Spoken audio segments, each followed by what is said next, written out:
Hey everybody, what's going on? This is Jamie Dawn.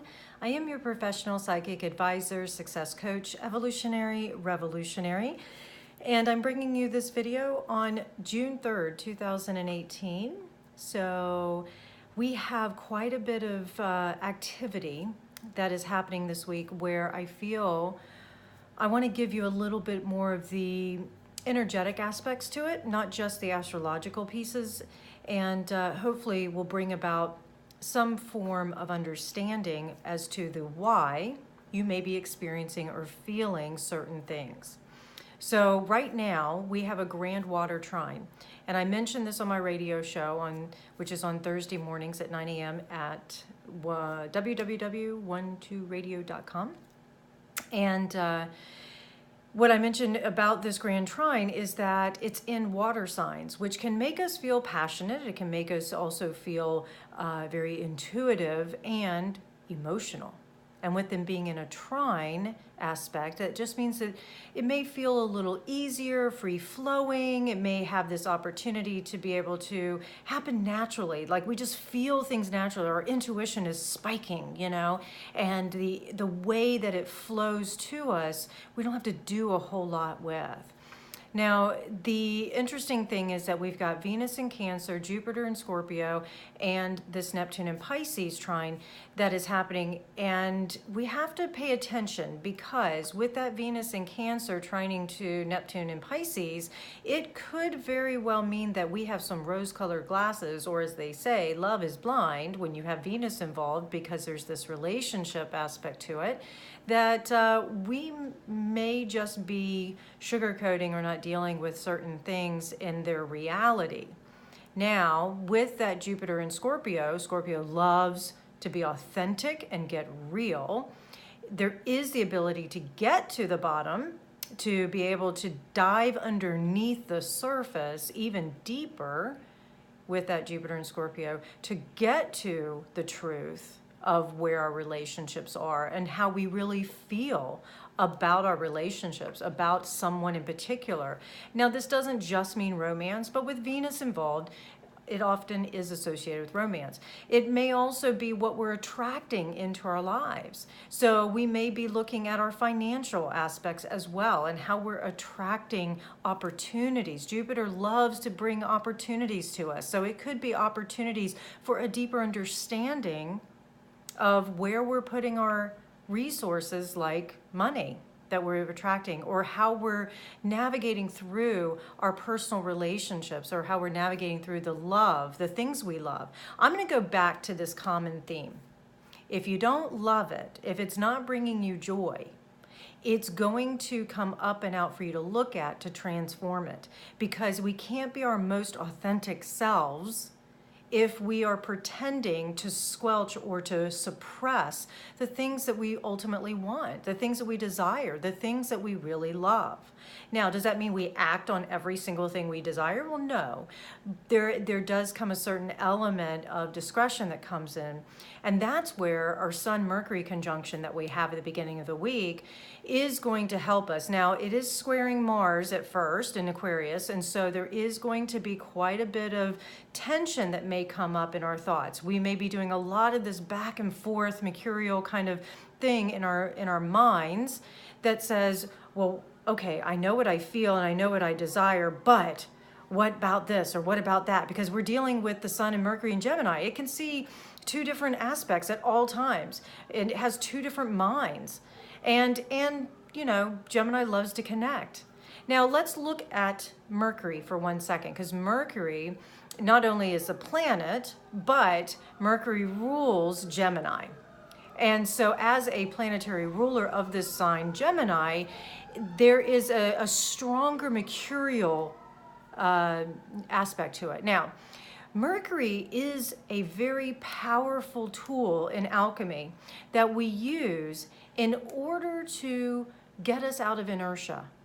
So we look at this, we'll use the example of the grand trine, how things happen naturally. We have to be careful because when energy is flowing harmoniously and naturally, we could also get lazy and we could take it for granted.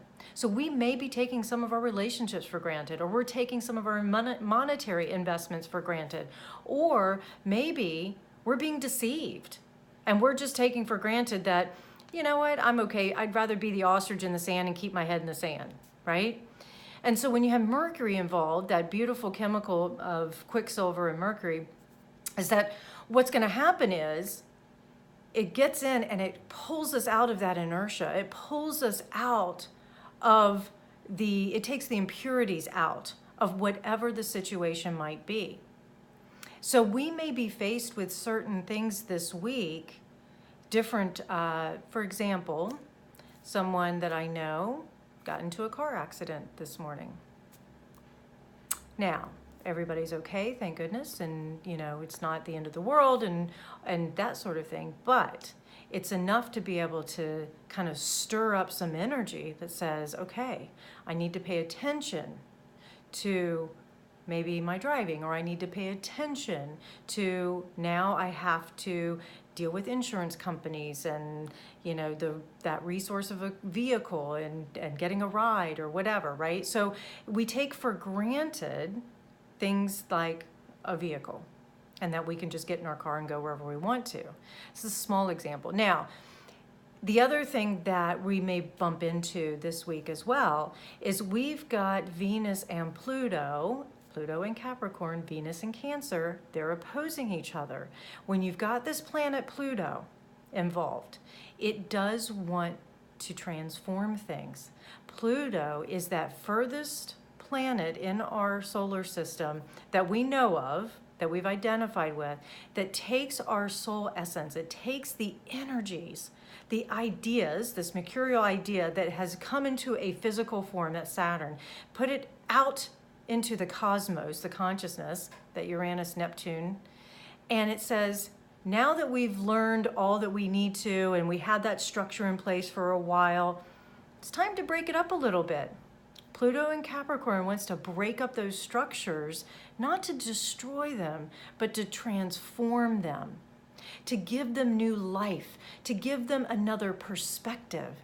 And with this Uranus and Taurus energy that we're in as well, Uranus is going to go, I have a sudden idea. Here's something that we need to awaken to in our physical reality. So if you notice, we'll go back to what I was saying about Mercury being this wonderful energy that says, it's time to mix things up. Come on, Mercury was the god who went between the gods and humanity, and was able to give messages from the gods to us as humans, as well as to go down into the depths of Hades and pull out all that information from Hades as well and bring it back. So it stirs things up. We call it the trickster at times. And the trickster isn't always a bad thing.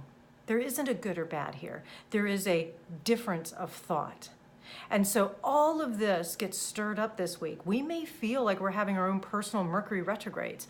We might feel like our thoughts get muddy and murky at times, and then suddenly Uranus and Taurus is going to bring something into our physical reality that mixes it up for Pluto and Capricorn to say, let's transform the way we once thought about Venus and Cancer, our relationships, our home environment, what we need to feel emotionally secured. Those of you who are going through relationship challenges right now, I invite you to really pay attention to how your thoughts may be creating a reality that isn't there. That's a challenge for us. What reality do we want to experience? It's our interpretation that drives it. We are responsible for our interpretation and our perception and then our actions. We are not responsible for how somebody else is going to take it or not take it. So, this week's energy, some of it may be free-flowing and easy, and at other times it's going to be interesting and challenging. And isn't that just the way life is, right? So how do you navigate it? Come back, spend some time with contemplation, quietness, stillness, and at other times, you'll know when it's time to take the action. Be your authentic self. If you're somebody who needs that regular alone time, take it. If you're somebody who needs to talk it out, talk it out. Get a professional, talk through it with them. Find your friends who enjoy listening, This is really a great opportunity for deeper self-awareness. And I will keep bringing us back to that idea too, that self-awareness, in my personal opinion, is really the key to being our most authentic selves. But we won't always know what our subconscious holds for us if we don't have something like Mercury or Pluto or these squares and tensions to bring up and out those deeper subconscious things, the unknown. Okay? So don't be afraid of what we don't know. Embrace it as a gift and an opportunity to become more self-aware. And it's from that place of self-awareness that we can make a choice. It's always a moment-by-moment choice. My invitation is that we all become more aware of the choices that we make and the responses that we have to various situations. All right, you guys. 2 more reminders and then I'll end this video. And that is, remember, you're not your emotions and you're not your thoughts, but you can direct both of them to create and manifest the reality that you want to experience. Let me know how you do. I'll be around for my radio show on Thursday morning. I look forward to connecting with you there, as well as jamiedawn.com, 12listen.com, and we'll talk soon. Have a great week, everybody.